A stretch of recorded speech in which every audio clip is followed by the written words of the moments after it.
Assalamualaikum warahmatullahi wabarakatuh. Anak-anak, bertemu lagi bersama saya Bapak Adi Sanjoyo. Kali ini kita akan membahas tentang materi menerapkan metode perakitan produk barang atau jasa. Yang kita bahas adalah metode perakitan produk atau barang atau jasa dengan pendekatan sistem produksi lean manufacturing. Lean manufacturing adalah suatu upaya untuk menghilangkan pemborosan dalam produksi, meningkatkan nilai tambah pada suatu produk, serta memberikan nilai kepada pelanggan yang dilakukan secara terus-menerus atau continuous improvement oleh suatu industri manufaktur atau pabrik.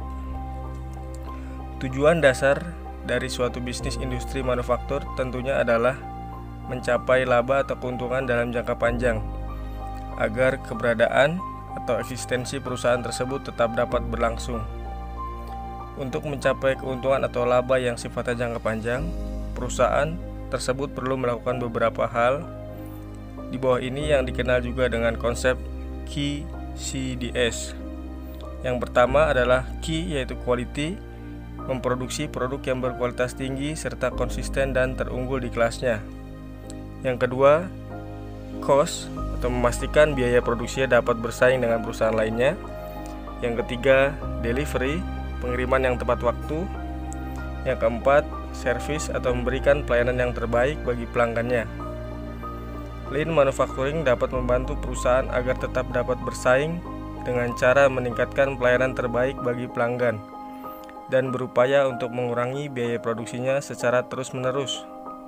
Dulu, produsen membuat suatu produk dan membebankannya kepada pelanggan atau customer dapat ditulis dalam rumus berikut. Biaya ditambah laba sama dengan harga jual produk.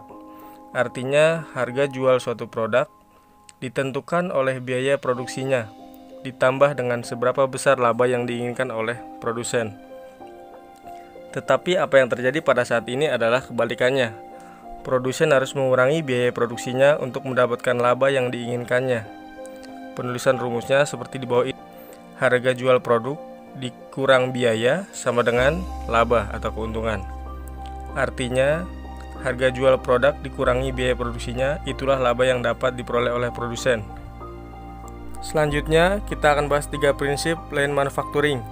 Yang pertama, prinsip mendefinisikan nilai produk atau define value principle.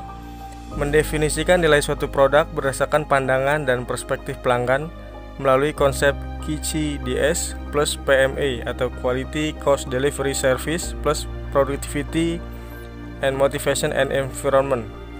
Dalam prinsip pendefinisian nilai suatu produk, perlu melakukan proses value stream identification, yaitu melakukan identifikasi terhadap nilai-nilai yang terkandung dalam aliran proses mulai dari supplier, kemudian customer. Dari identifikasi aliran proses tersebut, kita dapat mengetahui mana proses atau pekerjaan yang tidak memberikan nilai tambah pada produk dan kepuasan pelanggan. Yang kedua, prinsip menghilangkan pemborosan atau waste elimination principle. Pemborosan adalah suatu pekerjaan ataupun proses yang tidak memberikan nilai tambah terhadap produk dan kepuasan pelanggan. Yang ketiga, prinsip pendukungan karyawan atau support the worker principle. Memberikan pengetahuan tentang alat-alat atau tools yang diperlukan untuk melaksanakan lean manufacturing dan pelatihan yang memadai kepada karyawan-karyawati dalam perusahaan. Hal ini dikarenakan karyawanlah yang merupakan orang yang langsung berhadapan dengan pekerjaan penerapan lean manufacturing, dan merekalah yang menjalankan operasional harian produksi dalam suatu industri. 6. Strategi lean manufacturing. Yang pertama adalah pull system strategi atau strategi sistem tarik, yaitu sistem penarikan material saat diperlukan saja. Tujuan dari pull system ini adalah untuk meningkatkan fleksibilitas dan dapat merespon dengan cepat kebutuhan pelanggan serta menghindari pemborosan yang akan terjadi. Yang kedua, quality assurance strategi atau strategi penjaminan kualitas. Dalam lean manufacturing, kualitas adalah dibangun dalam proses produksinya. Dengan kata lain, produksi sendirilah yang harus menjamin kualitas produk itu sendiri. Beberapa teknik dan metodologi yang dapat dipakai dalam menjamin kualitas dalam produksi diantaranya adalah metodologi Six Sigma dan konsep dasar kualitas, yaitu jangan menerima barang reject, jangan membuat reject, dan jangan melewatkan reject. Yang ketiga, plan layout dan work assignment strategi, strategi perencanaan layout dan pembagian tugas, yaitu strategi dalam merencanakan layout produksi agar dapat mengurangi pemborosan atau waste dalam proses serta pembagian tugas yang jelas pada masing-masing prosesnya.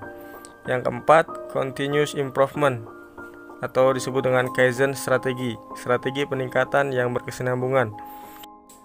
Melakukan perbaikan dan peningkatan terhadap proses secara terus-menerus dalam segala aspek seperti mengurangi pemborosan, meningkatkan keselamatan kerja, ataupun pengurangan biaya produksi.